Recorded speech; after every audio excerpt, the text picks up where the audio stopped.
She found the text at 2 in the morning, a screenshot her husband never meant to send. Him with his arm around a 29-year-old Instagram model, captioned, "Can't wait for Milan, baby." Claire Bennett was 7 months pregnant. She had not worked in 7 years. Her name was not on a single bank account. And in that moment, sitting alone in a $15 million penthouse, she realized something terrifying. She owned nothing, not even her own future. The court rules in favor But here's of the what her plaintiff, Ms. husband did Claire not Bennett. know. He Sole thought he custody married is a hereby quiet granted. housewife. So ordered. He forgot she used to manage 60 teenagers, debating Shakespeare every single day. He forgot that the woman he called invisible once ran million-dollar portfolios. He was about to learn the most expensive lesson of his life. In the next 100 minutes, you will watch Claire Bennett go from a woman with nothing, not a dollar, not a friend, not a single person who believed her, to the owner of everything her cheating husband built. But this is not a fairy tale. There will be no billionaire savior, no secret inheritance, no Hollywood magic. Just one ordinary woman who decided that her daughter deserved to watch her mother fight. 3 times, she will be crushed. Twice, she will almost give up. And once, the person she least expects will change everything. This story will make you angry. It will make you cry. And by the end, it might just make you believe that starting over is possible, no matter how late it feels. Stay until the final scene. What Claire discovers in a stranger's letter could be the most important thing you hear today. This is the story of how one invisible wife became unstoppable. Let us begin. Claire Bennett did not become a billionaire. She did not destroy her ex-husband in some dramatic courtroom explosion. She did not get the Hollywood ending where everything is perfect and pain disappears overnight. She got something better. She got Tuesday mornings making pancakes with her daughter. She got her name back, her voice back, herself back. And somewhere out there, a stranger read her story and decided to try. The value. If you have ever felt invisible in your own relationship, this story is your mirror. If you have ever wondered whether your gut feeling was right, Claire's journey is your validation. If you have ever thought it was too late to start over, her ending is your proof that it is not. The lesson is simple, but life-changing. You do not need millions of dollars to rebuild. You do not need to be perfect or fearless or certain. You just need to show up, one day at a time, one decision at a time, one tiny victory at a time. The floor is not the end. It is the foundation, the meaning. This story exists because too many women stay silent. Too many believe they are alone. Too many think fighting back is only for people with money or power or connections. Claire had none of those things. She had a borrowed phone, $3,000 from a friend, and one person who answered when she called. That was enough. Your enough might look different, but it exists. And it is waiting for you to use it. In 72 hours, Claire Bennett would own everything her husband built. But right now, she was watching him kiss another woman on international television. And she was 7 months pregnant with his child. The live stream from Milan Fashion Week played on the massive screen in their Manhattan penthouse. Camera flashes exploded like lightning as celebrities posed for photographers.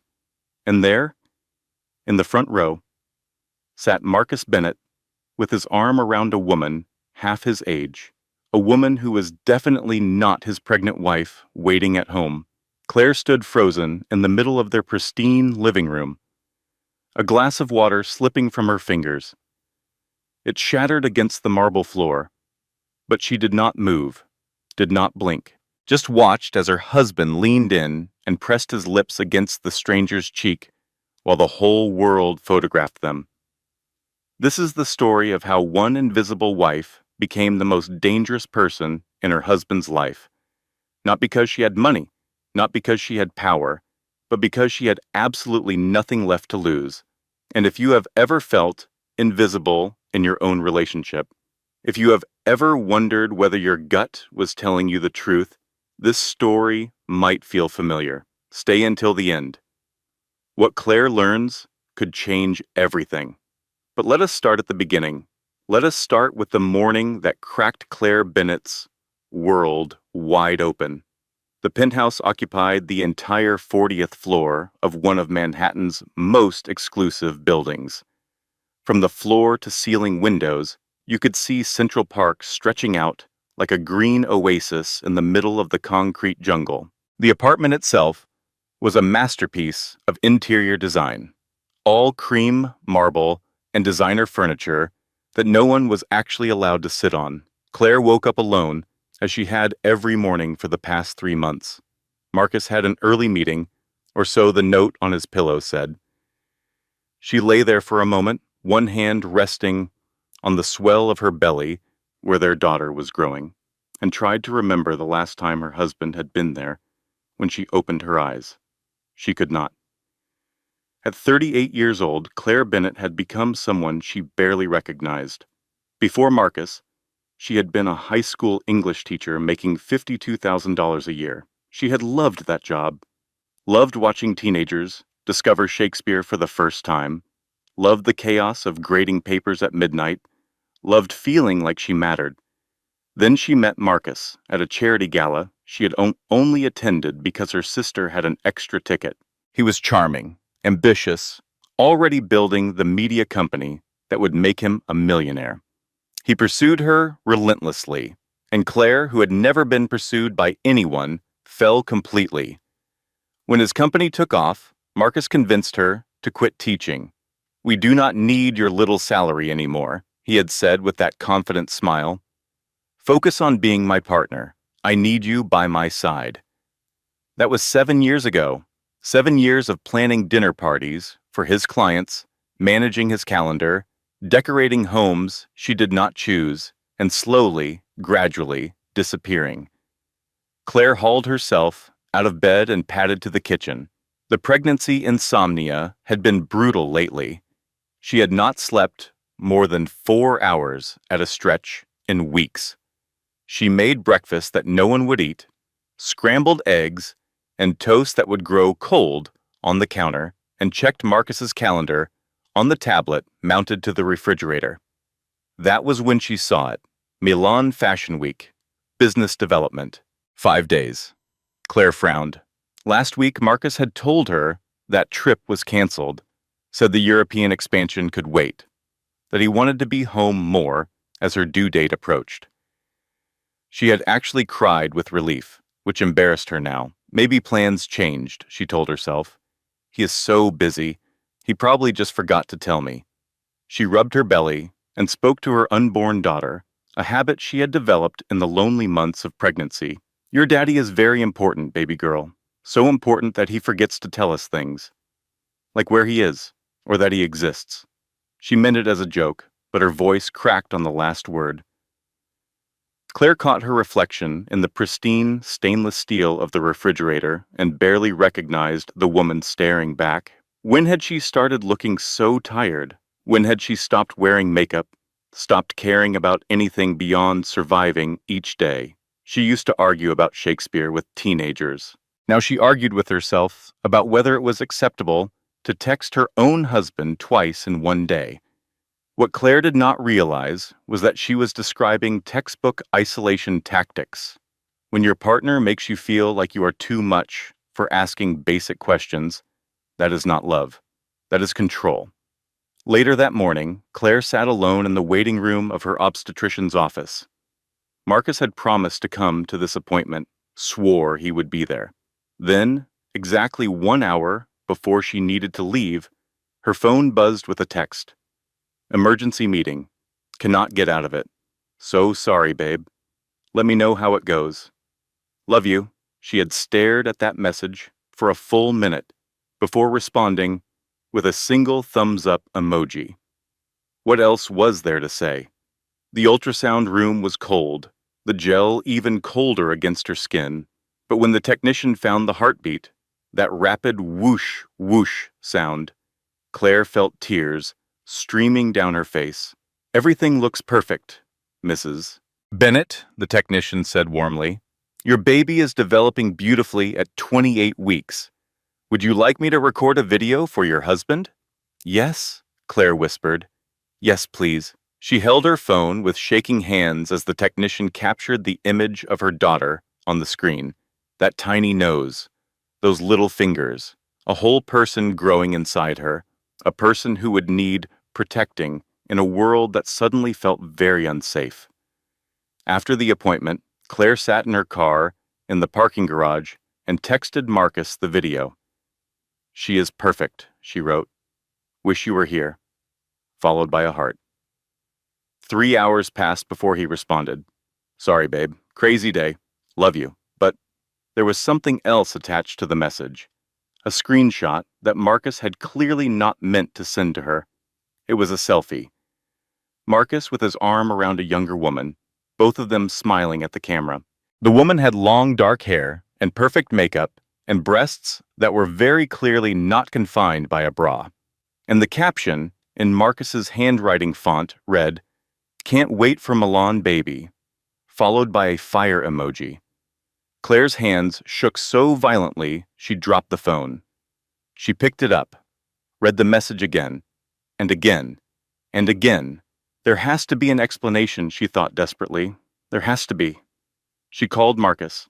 It went to voicemail. She called again. Voicemail.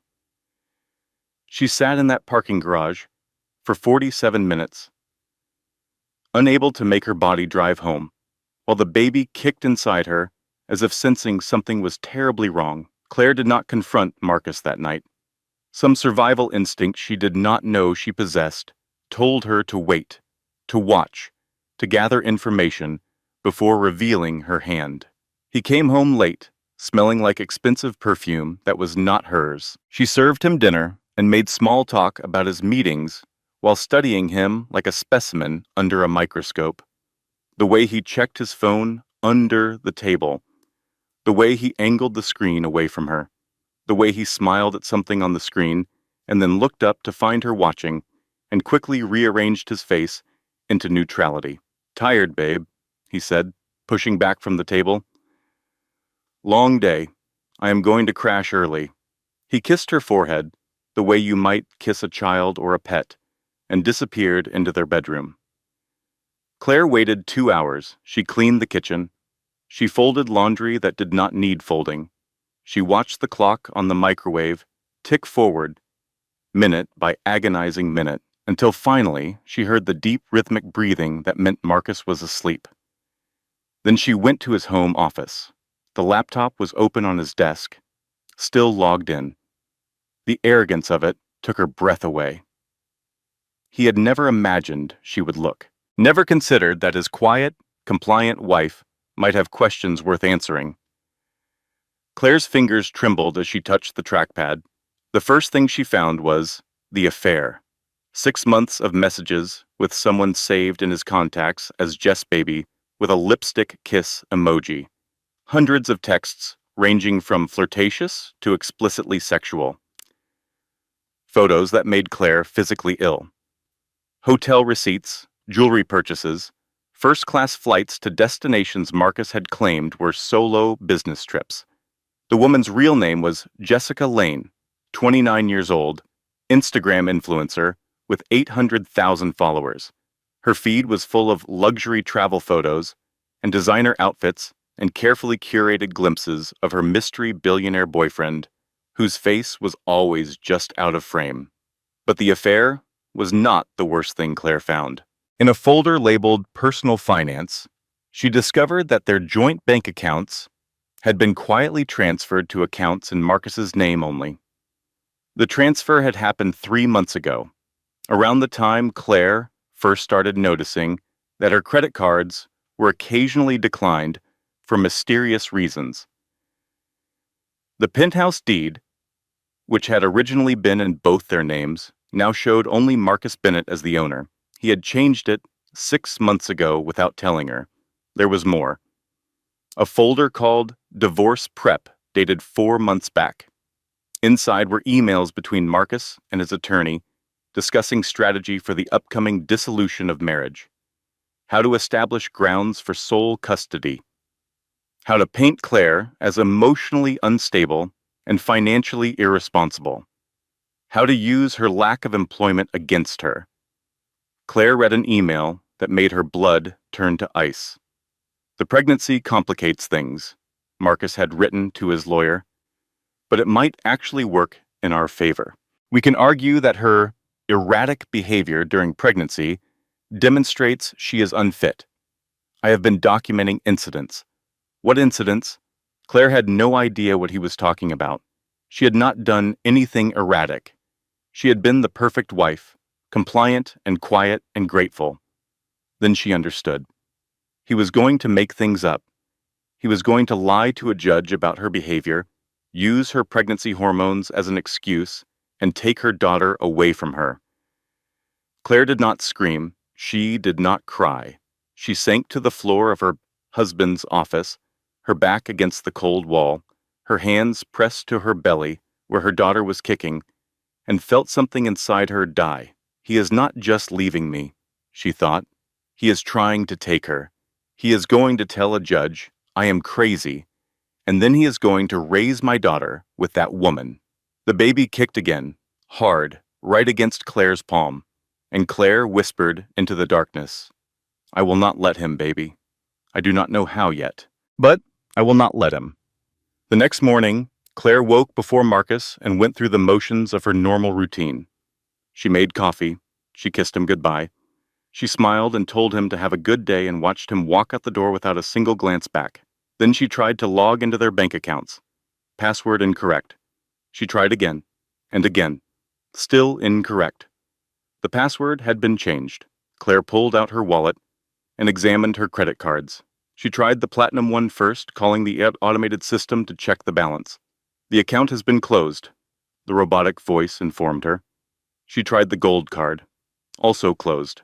The only card still active was a basic one with a $500 limit.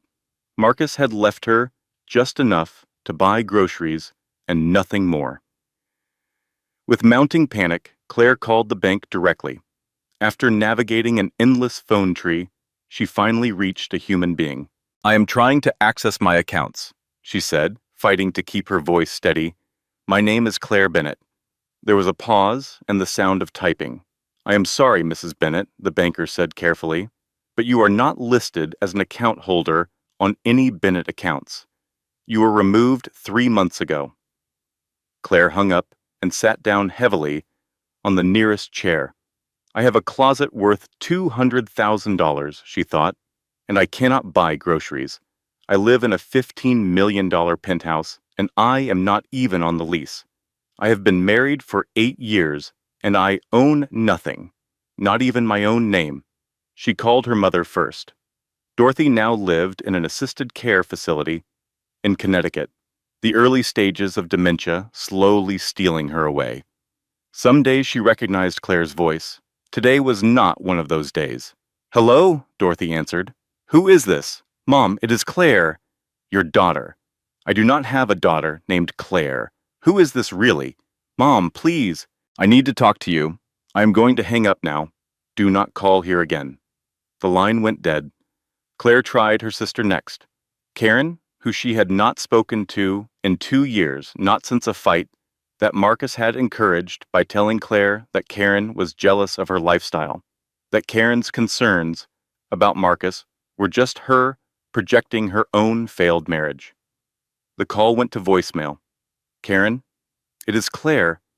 I know I have not called in a long time, and I know I do not deserve your help, but I think I am in real trouble, and I do not know who else to call. Please, please call me back.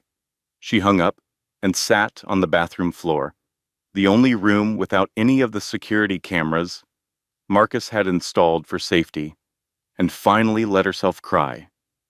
Great, heaving sobs that shook her whole body, that felt like they might shake the baby loose, that she had been holding back for months without even realizing it. The baby kicked again. Claire looked at herself in the mirror, mascara running, eyes swollen, a woman she did not recognize. "Okay," she said out loud. "Okay, I cannot fall apart. She needs me to figure this out." She wiped her face while she straightened her spine, and she thought about who in the world might still care about Claire Bennett. One name surfaced, a name she had not thought about in 7 years. She picked up her phone and dialed. "Rachel, it is Claire. I know I disappeared on you, and I know you probably hate me, but I think I am in real trouble, and I do not know who else to call." There was a long pause, then, "Claire? Oh my God, where are you? I will be there in 20 minutes. Do not move." The diner was a greasy spoon in Rachel Mitchell's Brooklyn neighborhood. The kind of place where the coffee was burnt but bottomless, and nobody cared if you cried in your booth. Claire had not been to Brooklyn in years. Marcus said it was dirty, dangerous, not the kind of place for someone in her position. Looking around at the warm lighting and the friendly waitress and the normal people living normal lives, Claire realized it might be the most beautiful place she had ever seen. Rachel slid into the booth across from her and immediately grabbed her hands. "Jesus, Claire, you look terrible." "I know." I was going to say pregnant. Rachel smiled, but her eyes were worried. "When are you due?" 10 weeks, give or take." Rachel Mitchell was 35, with wild curly hair and paint stains on her jeans. She was an art teacher at a middle school in Park Slope, still doing the job that Claire had abandoned. Looking at her, Claire felt a pang of something she had not felt in years: envy. Not for Rachel's bank account, but for her freedom.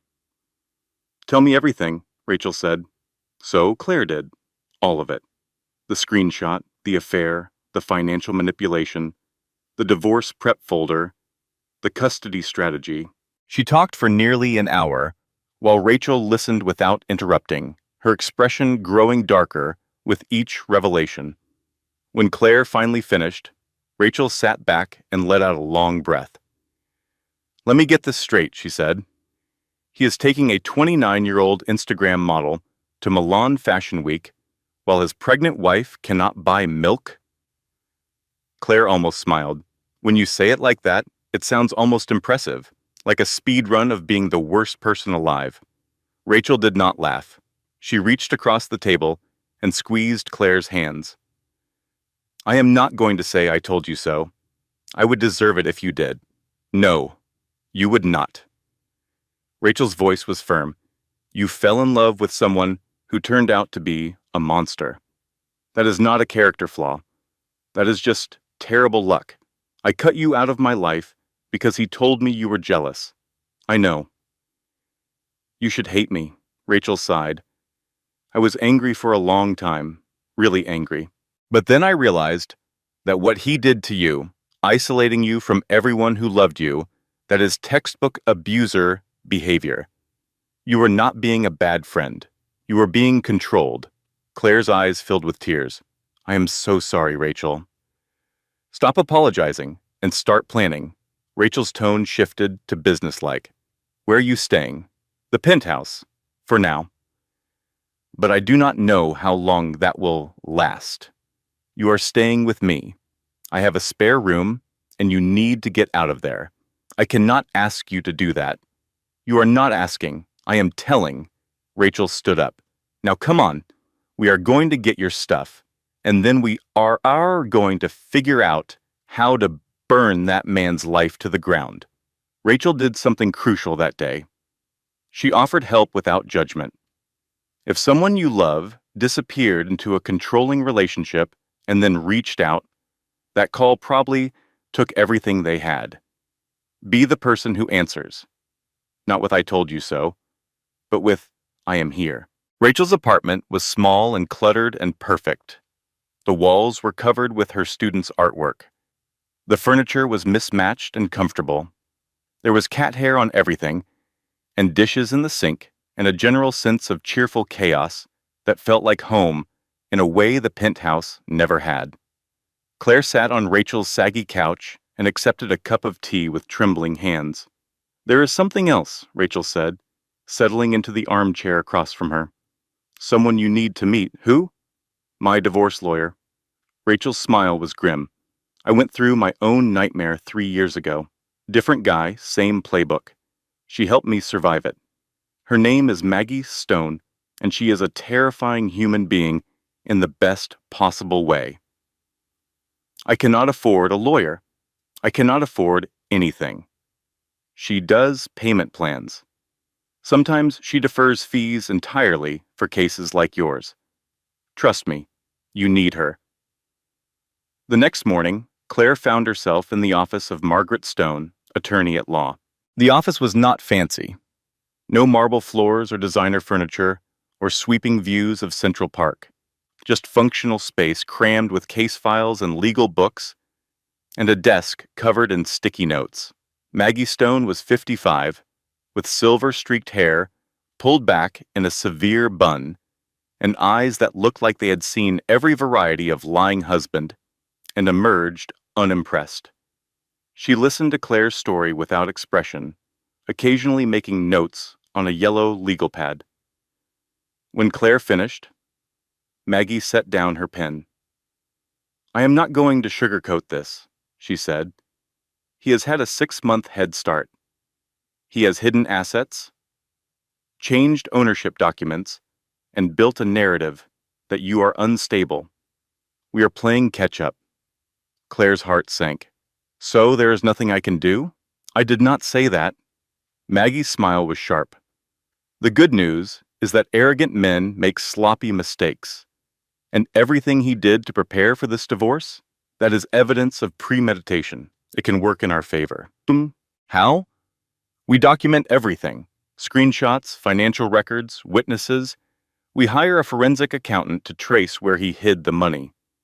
We file for emergency spousal support because right now you have nothing, and that is not acceptable. And we build a counter-narrative. You are not unstable. You are being financially abused."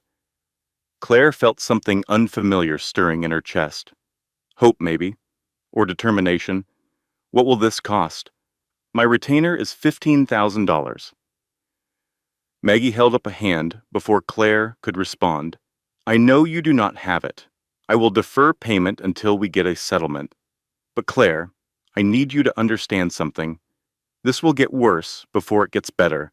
He will fight dirty. He will try to break you. Are you ready for that?" Claire placed both hands on her belly where her daughter was kicking. "I have to be," she said. "I am the only protection she has." 2 weeks later, Claire sat in Maggie's office and felt something she had not experienced in months: optimism. Detective Brian Cole, the private investigator Maggie had hired, spread photographs across the conference table. Cole was 50, with a weathered face and the world-weary demeanor of a man who had seen every flavor of human betrayal. "Your husband," he said, "is possibly the sloppiest cheater I have investigated in 25 years. It is almost insulting how little he tried to hide it." "What did you find?" Claire asked. Cole pulled out a stack of receipts. "He has been charging personal expenses to his company credit card, dinners, hotel rooms, jewelry for Miss Lane, all billed to Bennett Media Group as business development. That is embezzlement." "How much are we talking about?" Maggie asked. "Conservatively, about $300,000 over the past 6 months. He also purchased a condo in Miami under a shell company. Title search shows it is being used as a love nest for him and the girlfriend." Claire felt sick. $300,000. On her. "There is more," Cole continued. "Your forensic accountant found the offshore accounts. He moved $2.3 million to the Cayman Islands last year. Did not report it on your taxes. That is federal tax evasion." Maggie was practically rubbing her hands together. "This is good. This is very good. We file for emergency spousal support tomorrow. No judge is going to let him claim poverty when he is hiding millions offshore." The hearing was 3 days later. Claire wore a simple, navy dress that Rachel had helped her pick out, something that said, responsible mother rather than bitter wife. She sat in the courtroom with her hands folded over her belly and tried to control her breathing. The judge, a stern woman in her 60s named Patricia Williams, reviewed the financial documents Maggie had submitted. Her expression grew increasingly troubled as she turned each page. "Mr. Bennett," Judge Williams said, addressing Marcus's attorney, "these records show a systematic pattern of asset hiding and financial manipulation. Can you explain why joint accounts were transferred to your client's sole ownership without Mrs. Bennett's knowledge or consent?" Marcus's lawyer, a slick man in an expensive suit, cleared his throat. "My client was simply reorganizing family finances for tax efficiency purposes." "Tax efficiency," Maggie repeated. "Is that what we are calling embezzlement now?" The judge held up a hand. "I have seen enough. Mr. Bennett, effective immediately, you are ordered to pay Mrs. Bennett $12,000 per month in temporary spousal support. Additionally, you are prohibited from moving, hiding, or disposing of any marital assets until this matter is resolved." Claire felt tears pricking her eyes. $12,000 a month. It was not a fortune, but it was enough. Enough to survive, enough to fight. After the hearing, Rachel took Claire out for what she called victory pie at their favorite diner. "You did it," Rachel said, grinning over her slice of cherry pie. "You actually did it. We did it," Claire corrected. "I could not have done any of this without you." So what happens next? Now we wait for the custody hearing. Maggie thinks we have a strong case. Marcus's financial crimes make him look unstable, not me. Claire allowed herself to believe, for the first time since this nightmare began, that she might actually be okay, that her daughter might grow up safe and loved and protected. She should have known better. That night, Claire returned to Rachel's apartment to find her friend sitting at the kitchen table with a stricken expression. "Rachel, what is wrong?" Rachel would not look at her. "Claire, I need to tell you something, and you are going to hate me." Claire's stomach dropped. "What is it?" "Marcus called me this morning. He offered me $50,000 to keep him updated on your legal strategy." I said no, obviously, but the fact that he knew to call, that he knew you were staying with me, Claire felt the blood drain from her face. He knows. He knows where I am. There is more. Rachel finally met her eyes. "I did some research. That screenshot he accidentally sent you? I think it was not an accident. I think he wanted you to find out about the affair so you would react emotionally, and he could document it as instability." Claire sat down heavily.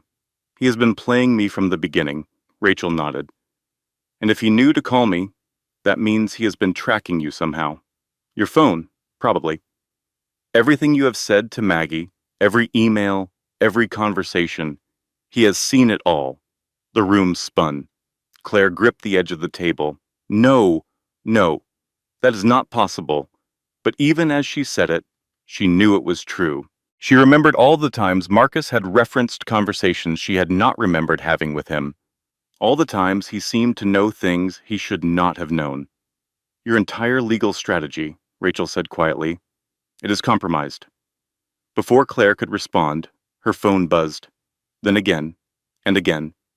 She looked at the screen and felt her world collapse. The first message was from Marcus's attorney, a copy of an emergency motion claiming Claire was hiding from her husband and denying him access to monitor the pregnancy. The second was a news alert.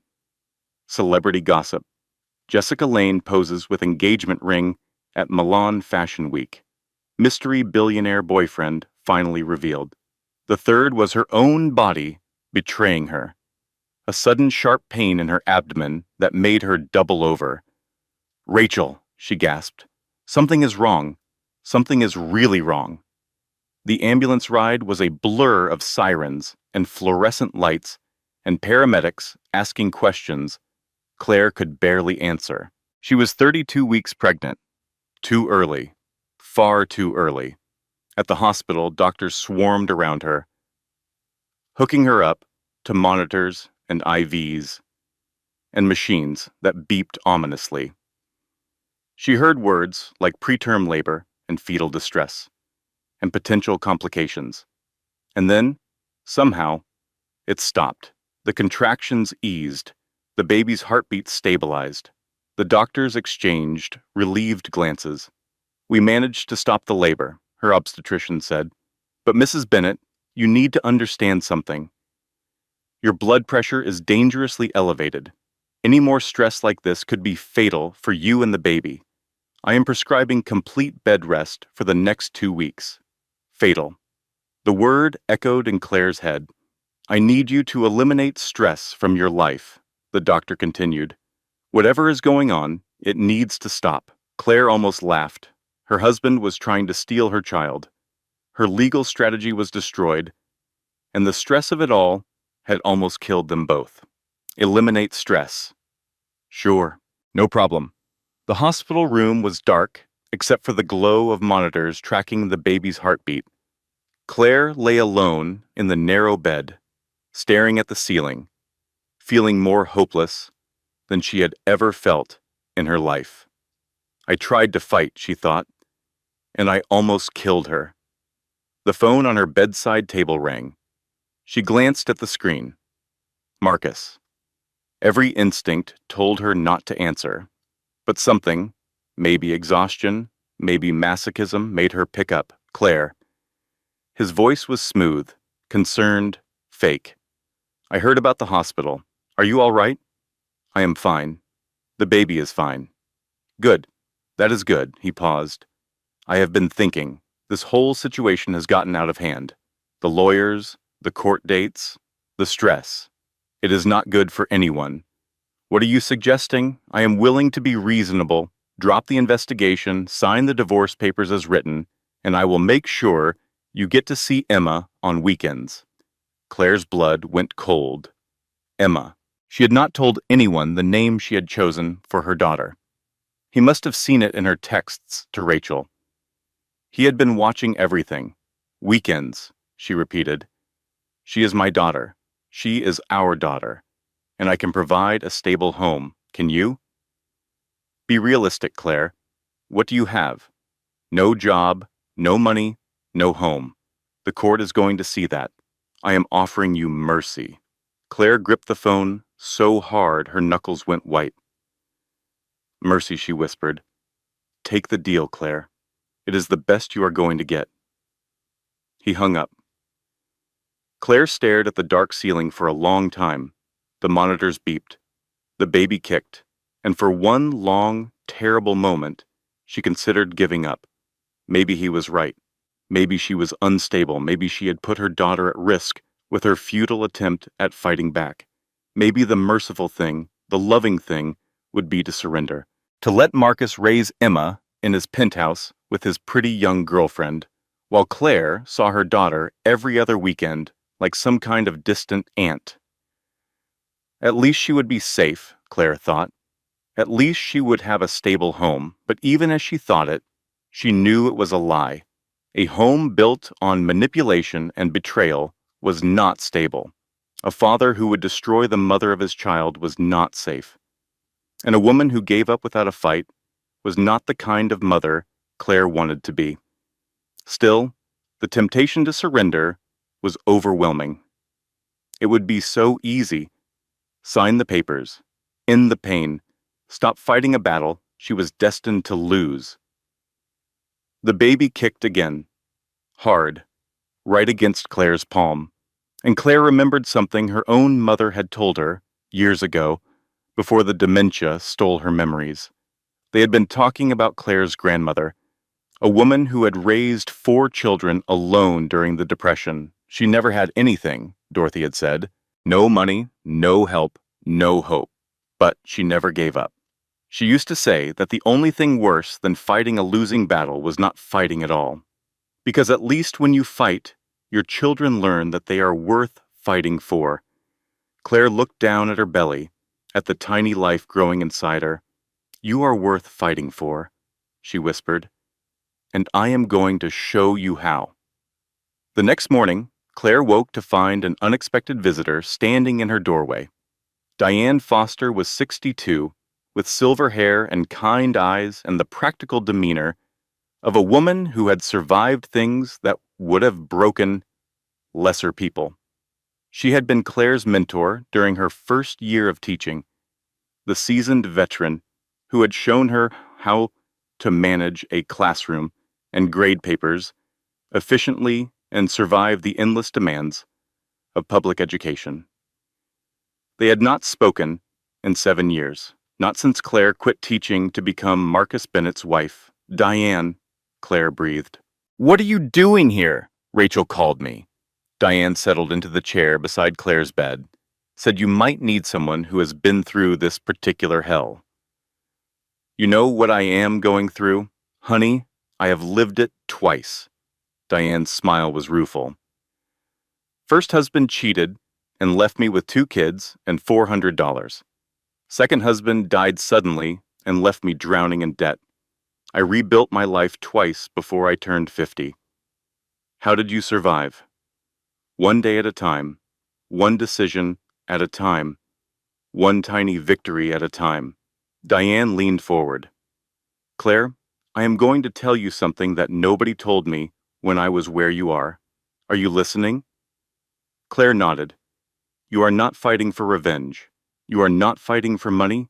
You are not even fighting for pride. You are fighting for your daughter to grow up watching her mother stand up for herself. That is the only thing that matters.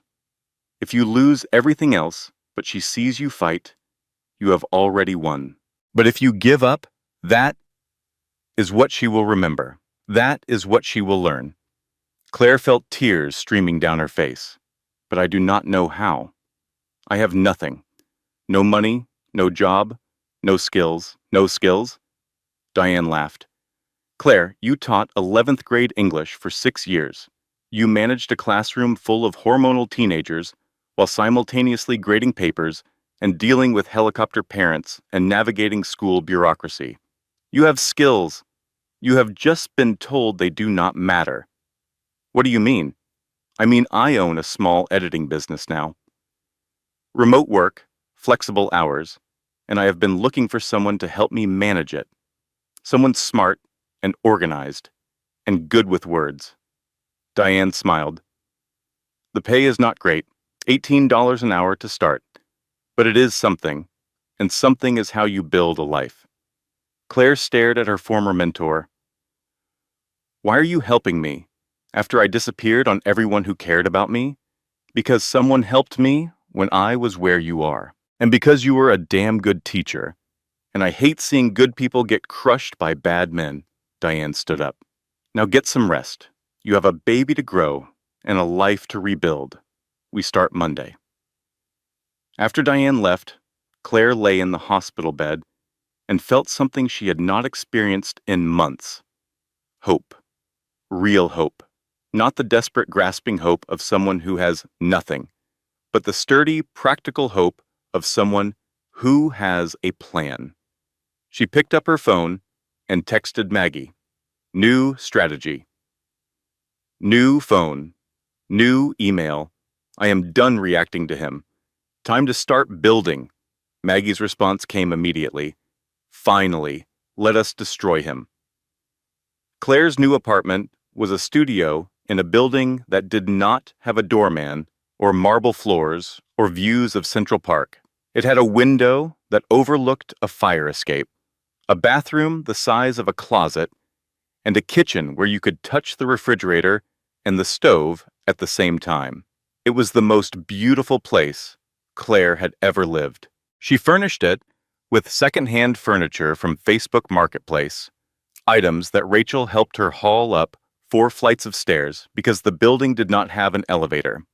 She hung curtains she found at a thrift store and bought dishes from a dollar store and slowly, gradually, built a home. The editing work for Diane was harder than Claire expected, but in a good way. She spent her mornings reviewing manuscripts and her afternoons taking online courses in business writing. The $18 an hour was not much, but combined with the spousal support, it was enough. Enough to live, enough to save a little, enough to feel like a person again. At 35 weeks pregnant, Claire sat across from Maggie in her office and reviewed their new legal strategy. "We cannot outrich him," Claire said. "We cannot outlawyer him. So we outdocument him." "Exactly." Maggie shuffled through a stack of papers.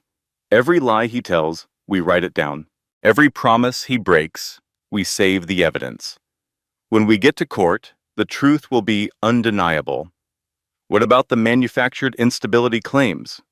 We counter with character witnesses?" Maggie smiled.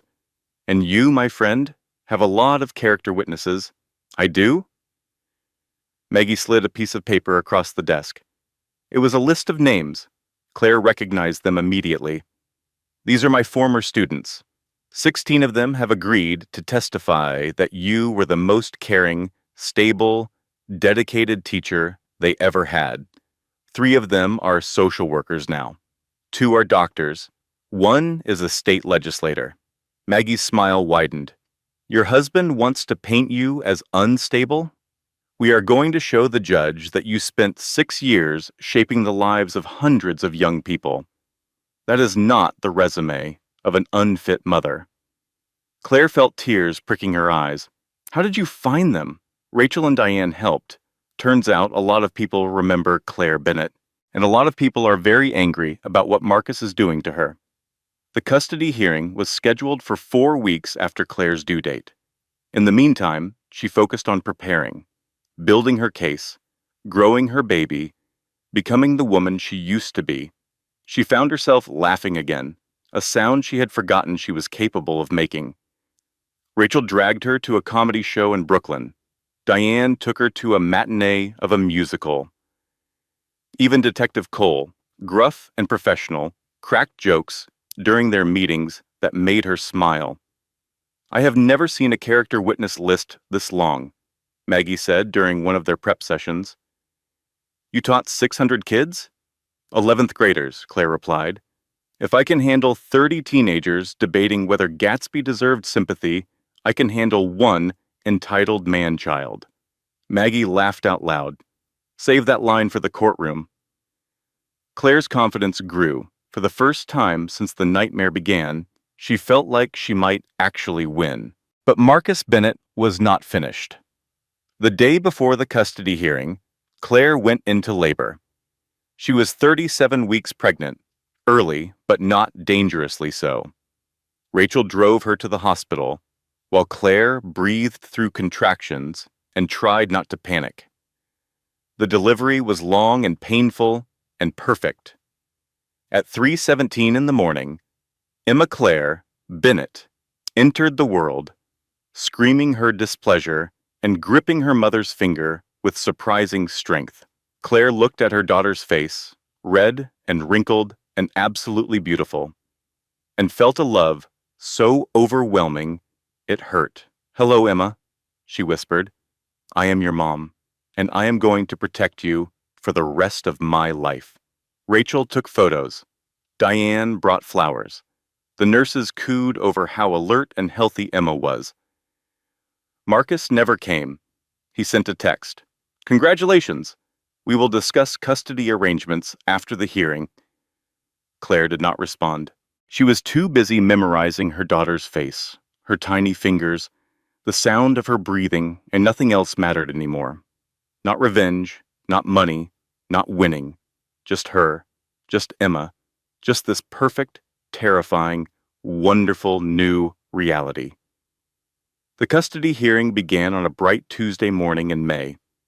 Claire wore a simple, gray dress and minimal jewelry, looking exactly like what she was, a responsible mother fighting for her child. Marcus arrived with his team of expensive lawyers and his air of absolute confidence. He barely glanced at Claire as he took his seat. She noticed he was wearing a new watch, $50,000 at least, charged to the company, probably. The hearing proceeded better than Claire could have hoped. Maggie presented evidence of Marcus's financial manipulation, his embezzlement, his hidden assets. Character witnesses testified to Claire's stability and dedication.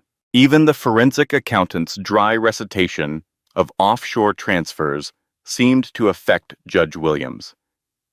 Mr. Bennett, the judge said, her voice cold, these financial records are deeply concerning. Moving assets out of joint accounts while planning a divorce is not the behavior of a cooperative co-parent. Your Honor, Marcus's attorney said smoothly, my client has made some mistakes in judgment, but he loves his daughter and wants to be part of her life. Judge Williams studied Marcus over her reading glasses. Is that true, Mr. Bennett?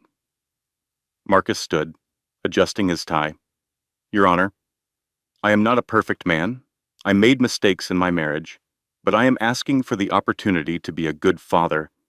Emma deserves to have both parents in her life. Claire's heart was pounding. This was it. This was the moment. The judge nodded slowly. I am going to call a brief recess to review the evidence before making my decision. As people filed out of the courtroom, Marcus approached Claire. You think you have won? He spoke quietly, so only she could hear. You have no idea what you have done. Before Claire could respond, Maggie pulled her away. Do not engage with him. We are almost there. The recess lasted 20 minutes. When Judge Williams returned, her expression was carefully neutral. I have reviewed all the evidence presented, she began, and I must say, Your Honor, Marcus's attorney interrupted, if I may, we have new evidence that was just brought to our attention. Claire's stomach dropped. The attorney approached the bench with a folder. We have witness statements and documentation showing that Mrs. Bennett has been conducting an extramarital affair during the marriage. What? Claire shot to her feet. That is a lie. The attorney continued as if she had not spoken. We also have evidence that Mrs. Bennett has been coaching witnesses and fabricating documents to support her custody case. Maggie jumped up. Your Honor, this is outrageous. These allegations are completely unfounded. The judge held up a hand. I will review this new evidence. But given the seriousness of these allegations, I am continuing this hearing for 30 days to conduct a full investigation. Your Honor, Maggie protested, my client has done nothing wrong. This is clearly a last-minute attempt to... The judge's gavel came down. 30 days. Both parties are prohibited from contacting each other during this period. Court is adjourned. Claire stood frozen as the courtroom emptied around her. 30 days. 30 more days of waiting. 30 more days of Marcus plotting against her. He manufactured evidence, Maggie said, her voice tight with fury. I know he did. That affair claim is ridiculous. But proving it will take time. How much time? More than 30 days. Maggie sighed. We need to find out who his witness is and discredit them. We need forensic analysis of those documents to prove they are fake. This is going to get ugly. That night, Claire sat in her tiny apartment and stared at Emma, sleeping in her second-hand crib. She had been so close to winning, and now it was all falling apart again. Her phone buzzed. A text from an unknown number. I am sorry for everything. We need to talk. This is Jessica. Claire stared at the message for a long moment. Then she typed back, Why would I talk to you? The response came immediately. Because I just found out Marcus is planning to destroy us both, and I have proof. 3 days later, Claire sat in a coffee shop in Midtown Manhattan, watching the door. She had told Rachel and Maggie about the meeting, and they had both urged her not to go. But something in Jessica's message had felt genuine, and Claire was desperate enough to take the risk. Jessica Lane looked nothing like her Instagram photos. The filtered perfection was gone, replaced by dark circles under her eyes, a face bare of makeup, and an expression of genuine fear. She slid into the booth across from Claire and immediately burst into tears. I am so sorry, she said. I am so sorry. I did not know. I swear to God I did not know. Did not know what? Jessica wiped her eyes with a napkin. He told me you were separated. He told me you were the one who cheated, that you were emotionally abusive, that you were only staying together for appearances. He said the pregnancy was a last-ditch attempt to trap him. Claire felt sick. And you believed him? I wanted to believe him. Jessica's voice cracked. I was 26 when we met, broke, desperate, and he was so charming and so rich, and he paid attention to me. I believed what I wanted to believe. So why are you here now? Because 3 days ago I found something on his computer. He forgot to close a window before he left for a meeting. Jessica pulled out her phone and showed Claire a screenshot. There was a folder called Phase 3. What is in it? Everything. His plan to declare bankruptcy through a shell company. Hide all real assets offshore. Leave the country before either of us can collect anything. Either of us? Jessica met Claire's eyes. I am pregnant. 14 weeks. The words hit Claire like a physical blow. He was going to abandon both of us, Jessica continued. Take the money and run to Portugal. He has been planning it for months. Claire stared at the woman who had destroyed her marriage and felt something unexpected. Sympathy. Jessica Lane was not a villain. She was just another woman Marcus had manipulated, another pawn in his game of control. There is more, Jessica said. That evidence his lawyers presented, the affair allegations, the witness tampering claims, it is all fake. I saw the files. He paid someone to fabricate everything. I have screenshots. Why are you telling me this? Because I am tired of being used. Jessica's voice hardened. I am tired of being his puppet, and I am tired of watching him hurt people while everyone pretends he is some kind of success story. I want to help you take him down. Claire studied her for a long moment. And what do you want in return? Child support for my baby. A chance to start over somewhere. He cannot find me. Jessica paused. And maybe, just maybe, the satisfaction of watching him lose everything he cares about. That night, Claire convened what Maggie called the War Council. Rachel, Diane, Detective Cole, and now Jessica all gathered in Claire's tiny apartment to plan the final battle. Rachel could not stop staring at Jessica. So, let me get this straight. The wife and the mistress are teaming up to take down the guy who screwed them both? When you say it like that, Claire said, it sounds like a Netflix movie. Honestly, Jessica replied, I would watch it. Even Maggie cracked a smile. Ladies, focus. We have 30 days to prove that Marcus fabricated evidence, expose his offshore accounts, and present it all to Judge Williams. That is a lot of work. I have access to his devices, Jessica said. He trusts me.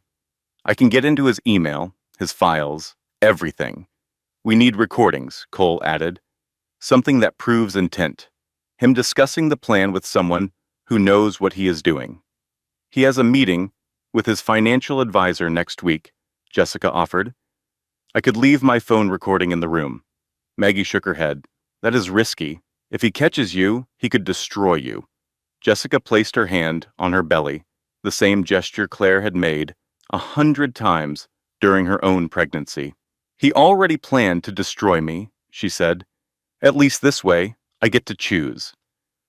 The recording was perfect. Jessica had planted her phone in a potted plant during Marcus's meeting with his financial advisor, a man named Gerald, whose moral flexibility was legendary in certain circles. For 47 minutes, they discussed the final stages of Phase 3 in explicit detail.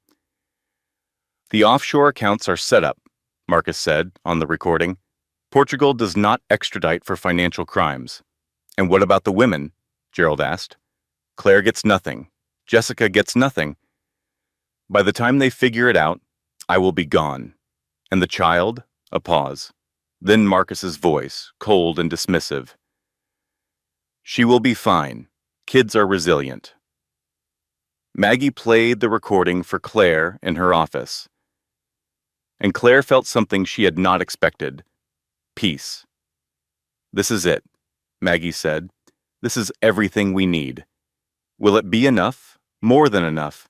He admits to hiding assets. He admits to planning to flee the country.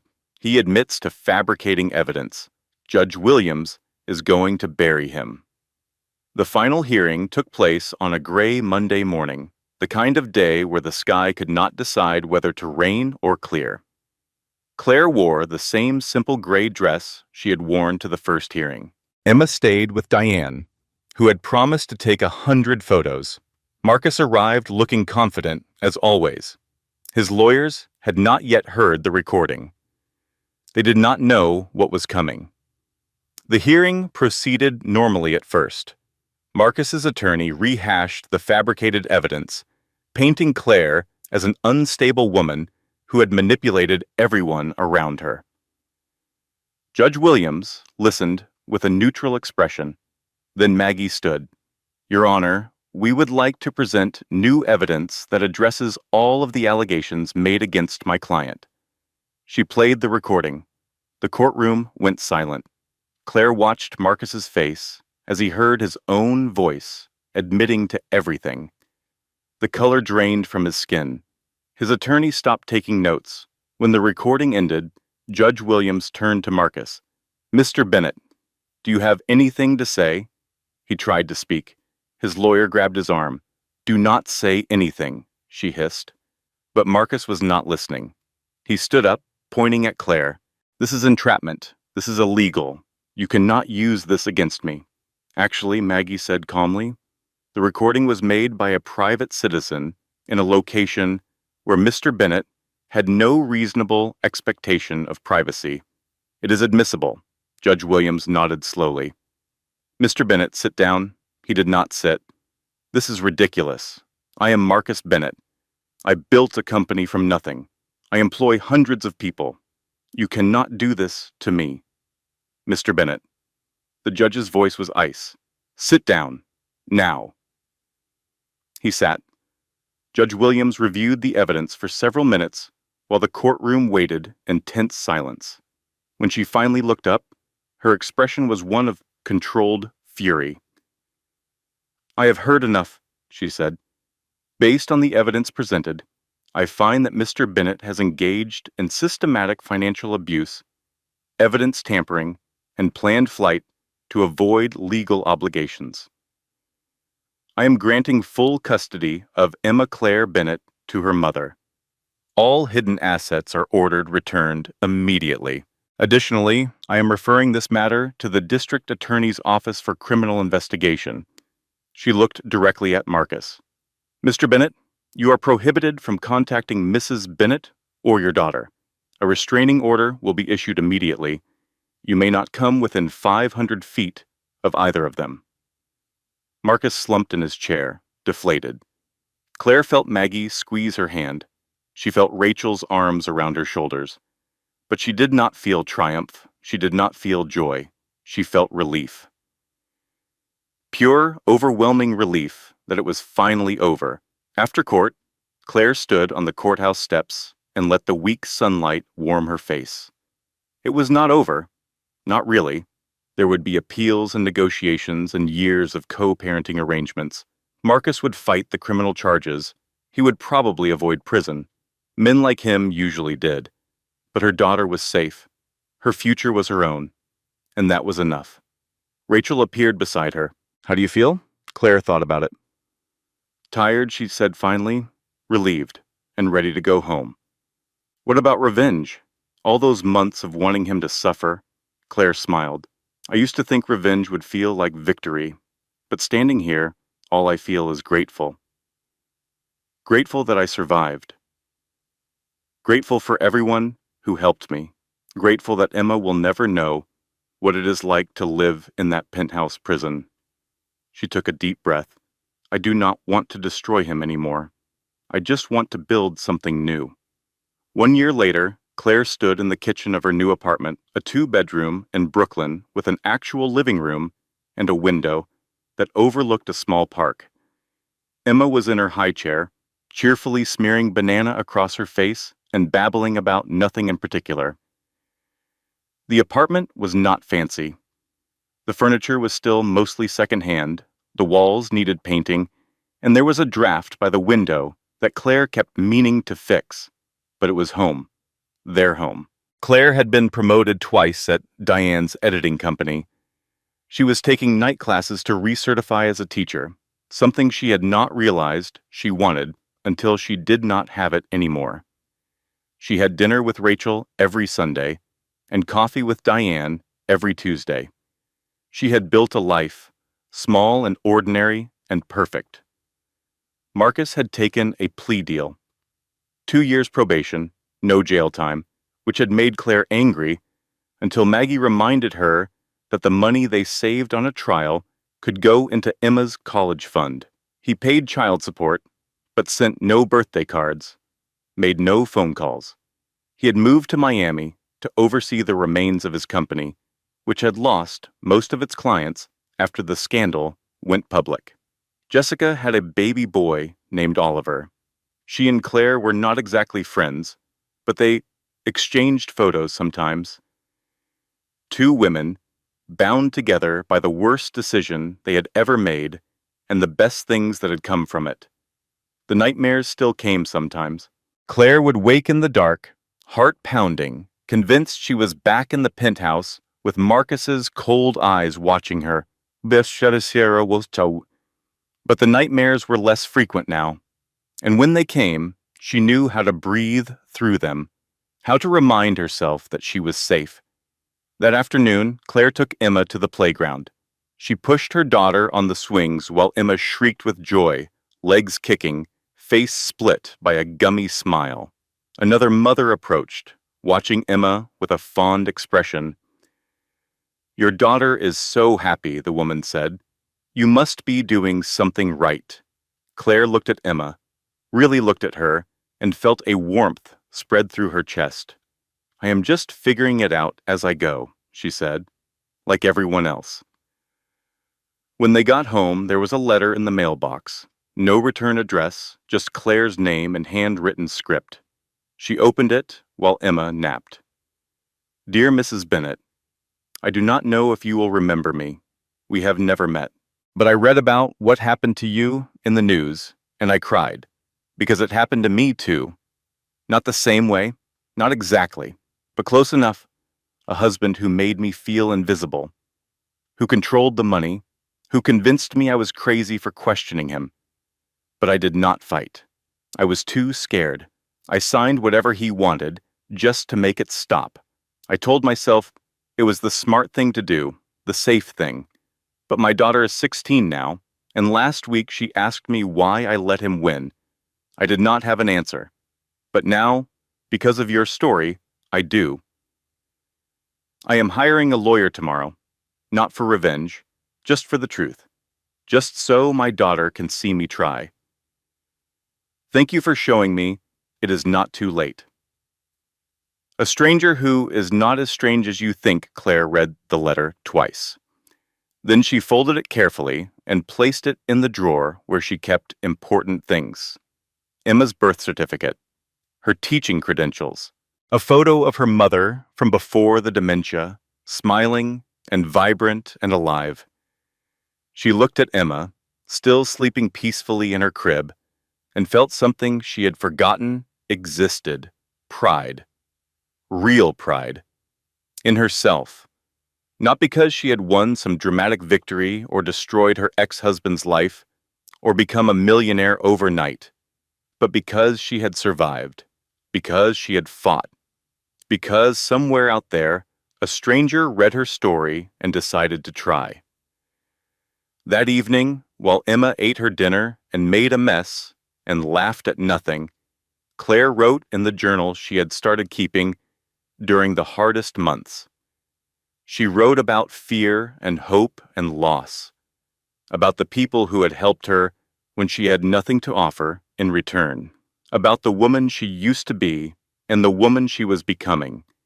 And at the very end, she wrote, "I used to think strength meant never falling down. Now I know it means getting back up. Every single time, even when it hurts, even when it seems impossible, even when everyone is telling you to stay down." Emma taught me that. Every morning when she wakes up, she reaches for me. Not because I am perfect, not because I have all the answers, just because I am here, just because I showed up. That is the whole secret, I think. Showing up. For your kids, for yourself, for the life you are building one tiny decision at a time. I do not know what the future holds. Marcus might appeal the custody order. The money might run out. The nightmares might never fully stop. But Emma is going to grow up watching her mother fight. She is going to learn that she is worth fighting for. And that is the only legacy that matters. Claire closed the journal and looked out the window at the Brooklyn skyline, the lights coming on one by one as the city settled into evening. She was not a billionaire. She did not own a fashion empire or a penthouse with Central Park views. She had a small apartment and a second-hand couch and a job that paid $18 an hour. She had everything. And somewhere out there, a stranger was hiring a lawyer tomorrow. A daughter was going to watch her mother stand up for herself. A family was going to break a cycle that might have continued for generations. Because of a story. Because of a fight. Because one invisible woman decided she was worth seeing. Claire picked up Emma and held her close, breathing in the baby shampoo scent of her hair. "This is not a Hollywood ending," she whispered, "but it is real, and real is enough." Outside, the city hummed with a million stories unfolding simultaneously. Somewhere, a woman was discovering her husband's secrets. Somewhere, another was signing divorce papers with shaking hands. Somewhere, a daughter was asking her mother why she let him win. And somewhere, someone was reading the story and thinking, maybe I can do it too. If that someone is you, here is what Claire learned. You do not need millions of dollars. You do not need a team of lawyers. You do not need to be perfect or strong or certain. You just need to show up. One day at a time, one decision at a time, one tiny victory at a time. The floor is not the end. It is the foundation. And it is never, ever too late to build something new. If this story touched something inside you, do me a small favor. Hit that like button, not for the algorithm, but so another woman scrolling at 2 in the morning might find this story when she needs it most. Leave a comment. Tell me what part hit you hardest. Or just say, I stayed until the end. I read every single one. Share this with someone who needs to hear that it is not too late. A sister, a friend, a stranger in a Facebook group who is asking questions that sound familiar. And if you have not already, subscribe to this channel and turn on notifications. Because stories like Claire's, they matter. They remind us that ordinary people can do extraordinary things when they stop waiting for permission. Thank you for staying until the end. Thank you for being part of this community. And thank you for believing that stories can change lives. Because they can. And maybe, just maybe, this one changed yours. This content was carefully researched, developed, and manually edited by our team to deliver meaningful lessons and authentic storytelling. Every detail was crafted with intention because we believe you deserve content that respects your time and speaks to your heart. Thank you for trusting us with your attention. We do not take it lightly.